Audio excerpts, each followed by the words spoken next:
여러분 안녕히 주무셨습니까? 참 좋은 아침입니다. 우리 2016년 11월 15일 화요일 말씀으로 드리는 오늘의 번제 함께 합니다. 역대상 2장 1절부터 55절까지 말씀으로 같이 합니다. 오늘도 지루할이 많지 많은 이름이 나오는 족보가 기록되어 있습니다. 우리는 1절부터 7절까지만 같이 읽겠습니다. 시작. 이스라엘의 아들은 이러하니 르우벤과 시므온과 레위와 유다와 이사갈과 스불론과 단과 요셉과 베냐민과 납달리와 갓과 아셀이더라. 유다의 아들은 에르와 오난과 셀란이 이 세 사람은 가나안 사람 수아의 딸이 유다에게 낳아준 자요.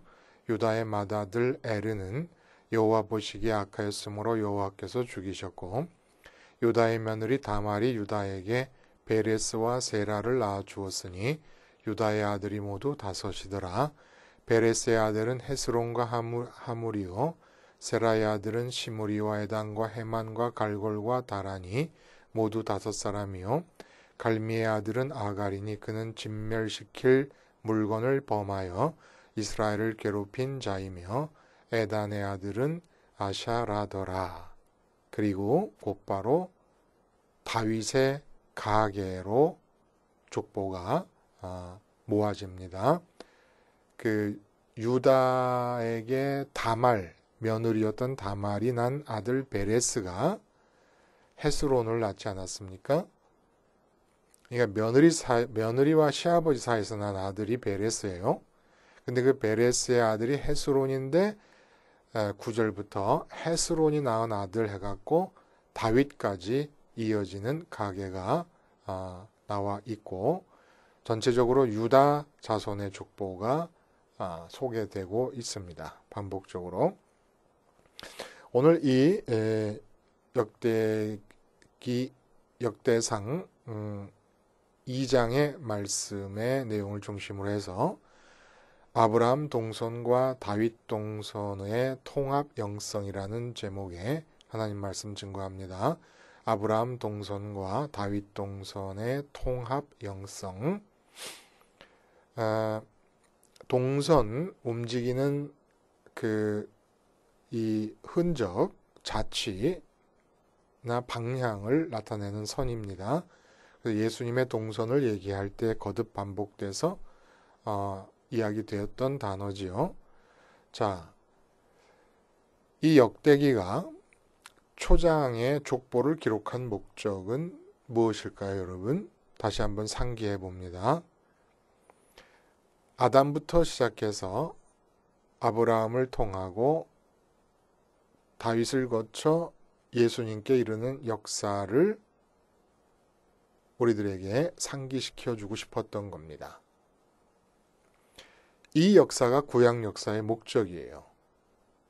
예수님까지 이르는 것이 구약 역사의 목적이라는 겁니다.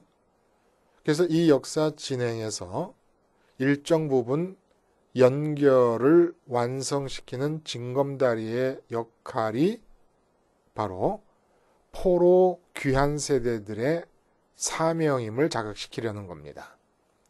아담부터 아브라함을 거쳐 다윗을 거쳐 예수님께 이르는 역사. 이 역사가 지금 유다가 멸망하지 않았습니까? 586년에, 주전 586년에. 그래서 예수님까지 이어져 나가려면 500여 년의 세월이 남아 있습니다. 이 500여 년의 세월에 징검다리 역할을 해주는 것이 포로 귀한 세대들의 사명이라는 것을 일깨워주기 위한 거라는 겁니다. 그러니까 중간 역사를 잇는 교량의 사명을 해야 된다는 거예요. 그러기 위해서는 그 중간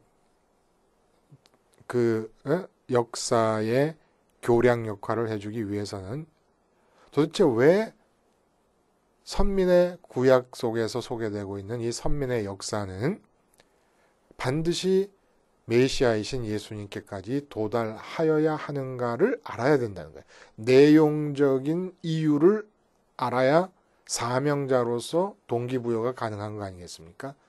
내가 오늘을 삶으로써 이 아브라함으로부터 시작한 선민의 역사, 그 이전에 아담으로부터 시작한 하나님의 구원의 역사가 왜 예수님까지 이르러야만 되는가를 내가 알고 있어야 된다는 거예요. 그래야 내가 지금 현재 이 징검다리로서의 역할을 사명의식으로 충만해갖고 수행해 갈 수가 있다는 겁니다. 왜 예수님께 이어져야 되느냐? 그래서 이 역대기에서 포로 귀한 자들에게 이런 사명의식을 고취시키기 위해서 내가 지금 나라도 영토도 없고 새롭게 나라를 시작하지만 나라를 시작하는 게 목적이 아니에요. 선민의 나라를 새로 시작하는 게 목적이 아니고 새로운 국가 체제를 정비하는 게 목적이 아니라는 겁니다.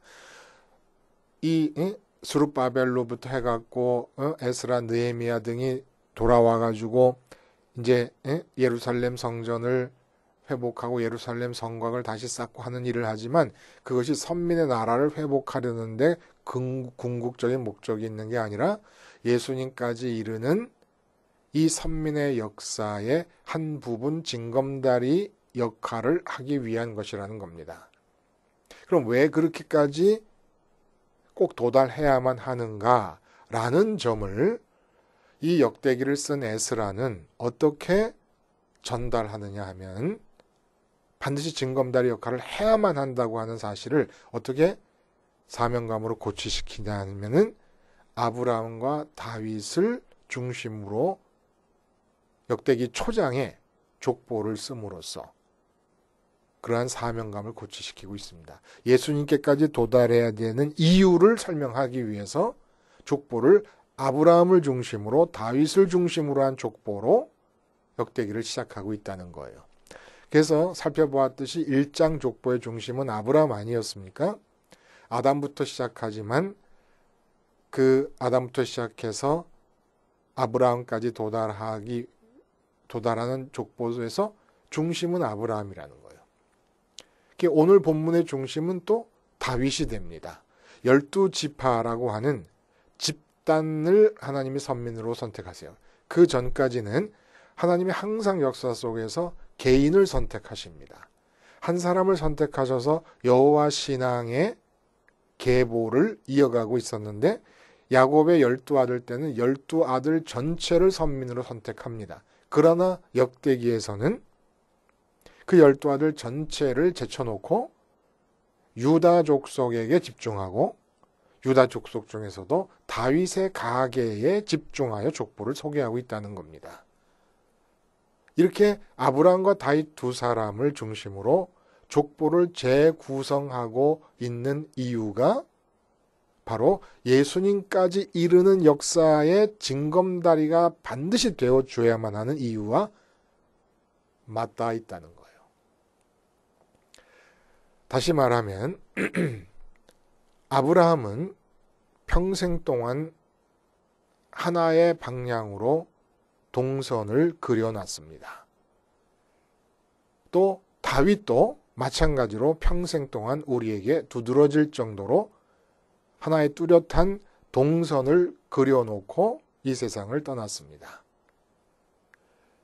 이 아브라함과 다윗이 그려놓은 자기의 인생 전체를 투자해서 그려놓은 두 동선이 예수님에게서 통합이 된다는 겁니다.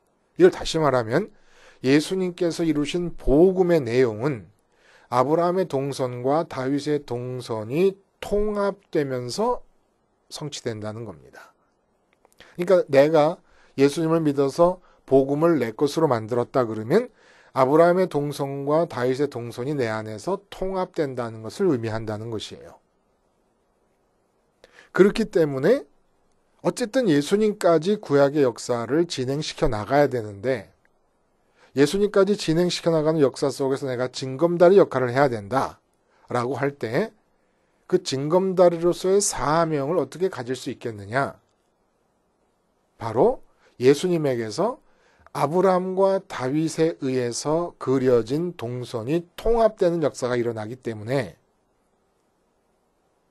내가 바로 지금 아브라함의 후손으로 다윗의 후손으로 징검다리 역할을 해서 예수님께까지 역사를 끌어가는 내 한 구간 일익을 담당해야 된다라고 하는 사명의식을 갖게 하려는 것이었다는 겁니다.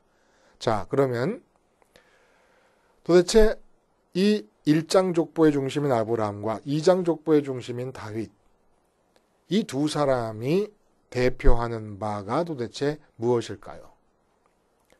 두 가지 서로 다른 동선을 대표한다는 겁니다. 아브라함의 영성의 특징이라 그러면 처음에 고향 본토 친척 아비집을 버리면서 출발해갖고 왕들마다, 이방의 왕들마다 보는 족족 반해버릴 정도로 아름다운 아내 사라를 버리고, 그리고 하나님께서 끊임없이 너의 후사가 네 몸에서 태어날, 사라를 통하여 태어날 아들이라고 말할 때 이스마엘 집사인 종인 이스마엘이면 조카입니다. 아니 그 집사 종 이름이 뭐지요? 그 있잖아요. 그 사람이면 집사 노릇을 하고 있는 종이 내 후사가 되어도 좋습니다. 또 하갈이 이스마엘을 낳았을 때는 이스마엘이면 조카입니다 하면서 사라와 자기 사이에서 난 자식까지도 마음에서 버립니다. 그리고 룻과 토지를 나눠야 되는, 토지를 정해서 서로 분가해야 되는 상황에서 룻에게 토지를 양보하면서 그 당시로서는 자기의 기업이고 삶의 터전이 될 수 있는 토지를 하나님보다도 우선하지 않겠다고 마음에서 버립니다. 가나안 땅에 임했을 때 기근이 임해서 출애굽이 아니라 애굽으로 내려간 것을 아브라함의 불신앙으로들 얘기하고 있지만 그렇지 않다는 거예요. 가나안 땅을 주시겠다고 했지만 아브라함의 마음에 언제나 1등 자리를 차지하고 있었던 것은 하나님이 주실 가나안 땅이 아니라 바로 가나안 땅을 약속해 주시는 하나님 자신이었습니다. 하나님이 약속해 주시는 복지를 마음에 둔 것이 아니라 복지를 약속해 주시는 하나님을 마음의 1등 자리에 모신 것이 아브라함의 영성이라는 거예요. 그래서 이렇게 진행된 아브라함의 삶은 결국 마지막에 무엇을 통해서 완결됩니까? 독자 이삭을 번제단 위에 올려놓고 하나님께 바치려는 결단을 함으로써 하나님보다 더 앞서고 우선적인 가치는 이 세상에 존재하지 않는다는 신앙을 완성시킵니다. 이 바로 아브라함의 영성이고 믿음입니다. 이 믿음의 동선의 방향은 어떻게 나타납니까? 끊임없이 아브라함은 우리에게 소개되고 있는 성경 속에서의 소개되고 있는 시작부터 마지막까지 세상에서 우리 마음을 잡아 끌기에 충분하고 우리 마음을 지배하기에 충분한 너무나 매력적이고 소중한 가치들에 등 돌리고 하나님을 최우선의 관심의 대상으로 붙잡고 선택한 것에 이 아브라함의 영성과 믿음과 동선이 성립된다는 겁니다. 그러니까 아브라함의 동선은 세상의 모든 매력적인 가치를 등지고 하늘을 향해 올라가는 동선입니다. 반면에 다윗은 2장에서 중심이 되고 있는 다윗은 어떤 영성과 동선을 대표하고 있습니까? 다윗은 아브라함이 우리에게 소개되는 첫 번째 장면에서 본토 친척 아비집, 그 당시로서는 가장 안정된 삶을 위하여 가장 필요한 조건들을 다 버리고 안정됨의 조건 자체가 아무것도 없이 떠돌이로 나서게 되는 것과는 달리 다윗은 우리에게 나타나는 첫 번째 장면에서 15살로 추정되는 소년의 나이에 이스라엘 전 군대, 사울왕을 비롯한 전 군대를 기가 질려버리게 만들 정도의 위압적인 전사 골리앗을 물맷돌로 물리치면서 다윗의 생애가 우리들 앞에 펼쳐지기 시작합니다. 그리고 다윗의 생애는 아브라함의 생애가 마지막에 가장 이 땅에서 소중하다고 여겨질 독자 이삭을 번제단에 바침으로써 하늘을 향하는 동선을 완성시키면서 끝난 것과는 달리 다윗의 생애는 선민나라의 위상을 그 뒤로 어느 왕도 이루지 못했을 만큼 전성기로 끌어올리고 생을 마감합니다. 완전히 다르죠.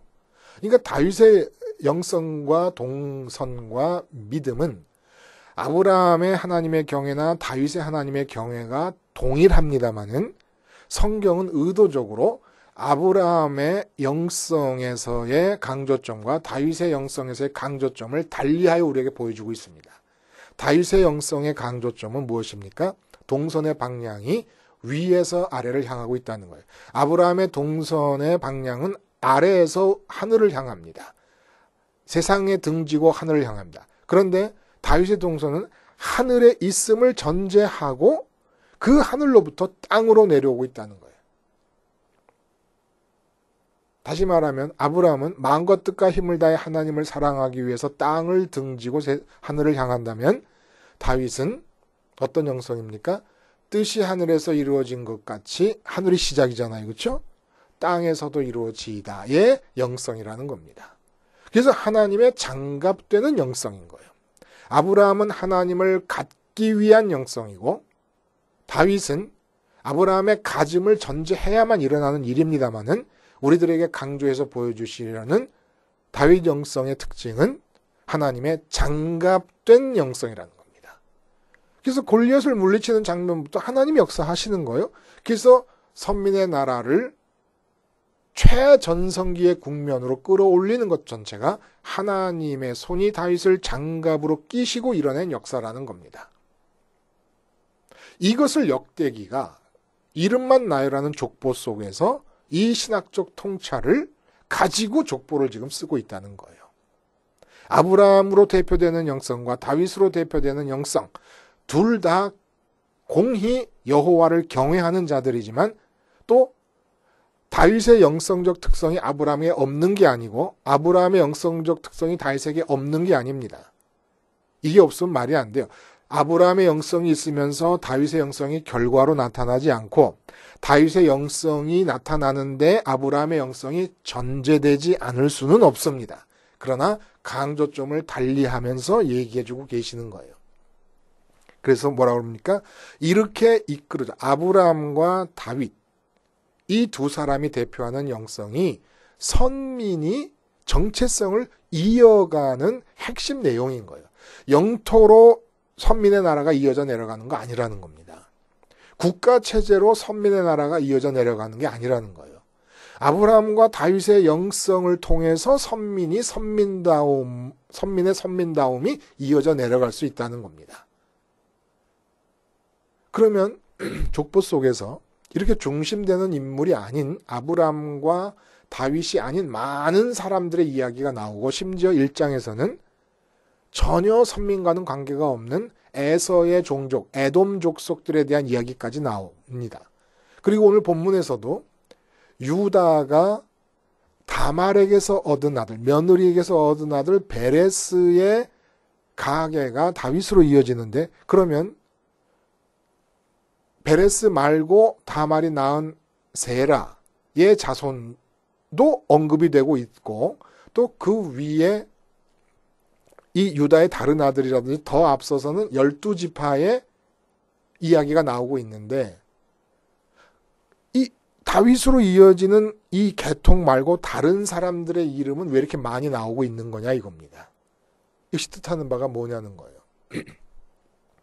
아브라함에게로 이어지는 계통에도 아브라함으로 이어지는 계통 말고 많은 사람의 가계가 얘기되고 있었지 않습니까? 벌써 가지가 퍼져나가는데 다 얘기는 하고 있지 않지만 얼마든지 상상할 수 있지 않습니까?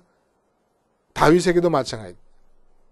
이세의 8번째 아들 다윗 이외에도 많은 유다 지파 안에서만 해도 많은 사람들이 있는 많은 가계가 있고 이 얘기를 왜 해주고 추측할 수 있게끔 문을 열어놓는 겁니까?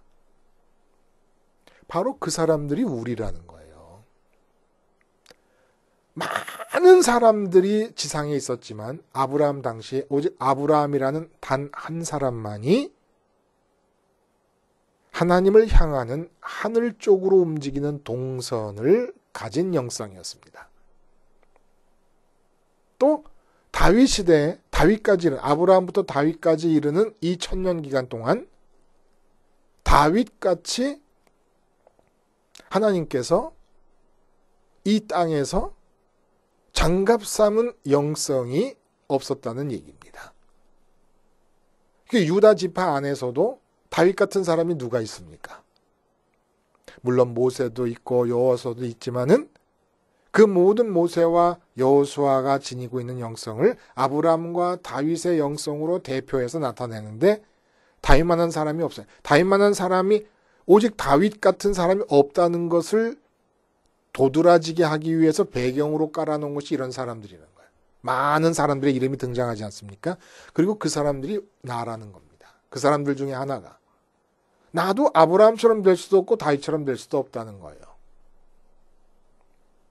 그러면 도대체 우리에게 우리 같은 사람들 족보 속에 나타나 이름만 한번 거명되고 만 사람들 다윗과 아브라함의 들러리처럼 거명된 이 모든 사람들 나도 그런 사람들인데 도대체 이게 어떤 의미가 있는 이야기냐는 겁니다. 그래서 이렇게 얘기하십니다.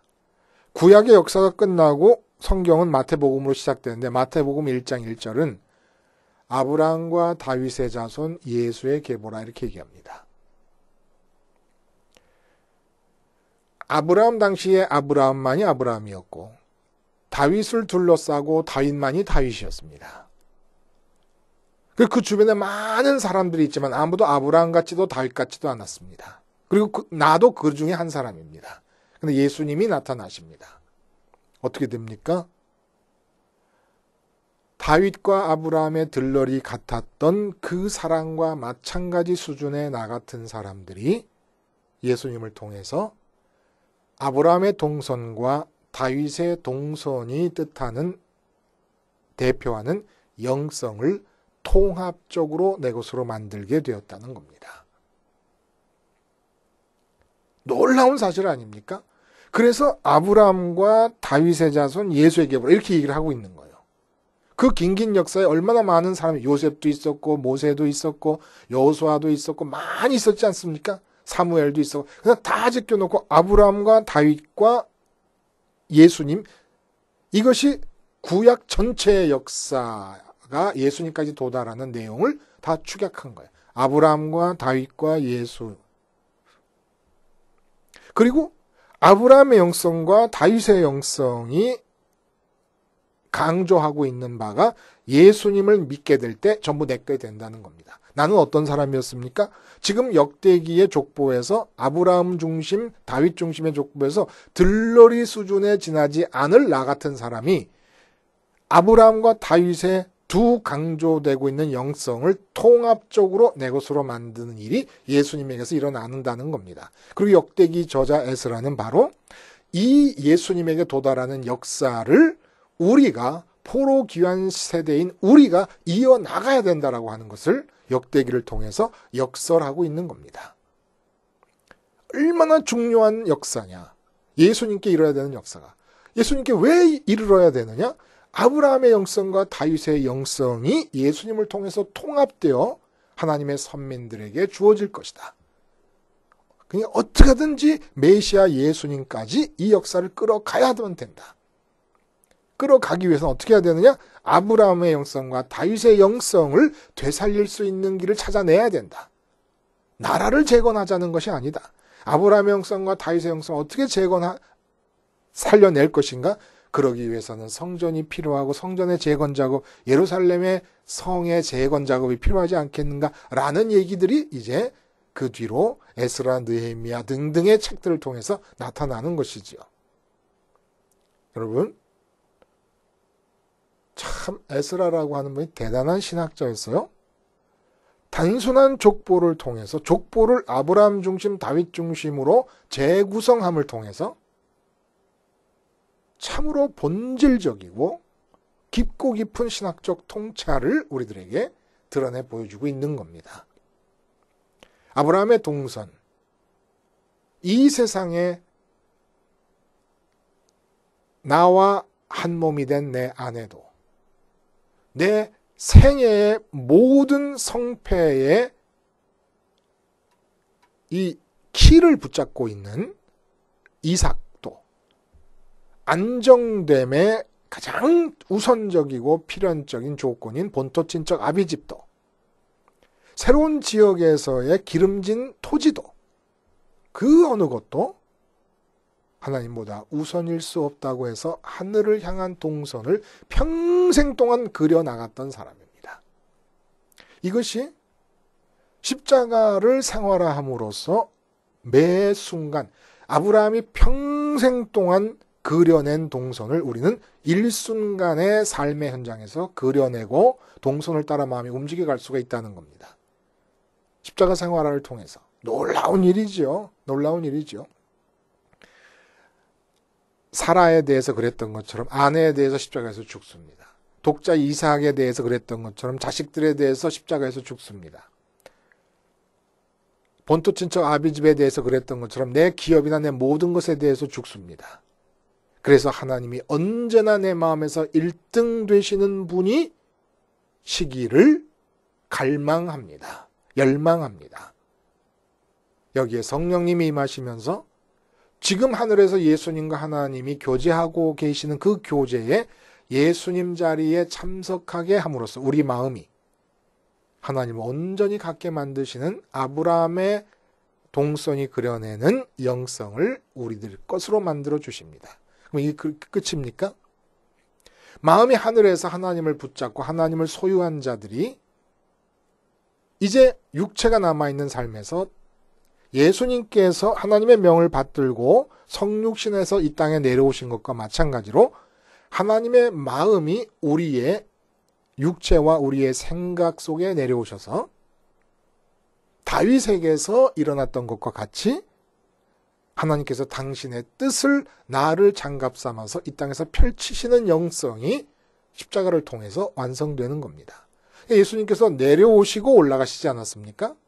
우리는 예수님께서 올라가시는 동선을 먼저 탑니다. 왜냐하면 죄인들이기 때문에 하나님께로 가는 것이 불가능해서 십자가에서 죽고 세상에 대해 죽고 마음이 예수님 따라 하늘로 올라가면 예수님께서 하늘에서 이 땅에 내려와 성육신 하셨던 그 동선이 다윗에게서 완성된 것이었고 우리에게서 아브라함의 동선의 완성과 동시에 다윗 동선의 완성도 이루어지면서 하나님 나를 장갑 삼으셔서 이 땅에서 다윗에게서처럼 당신의 뜻을 이루어 나가신다는 겁니다.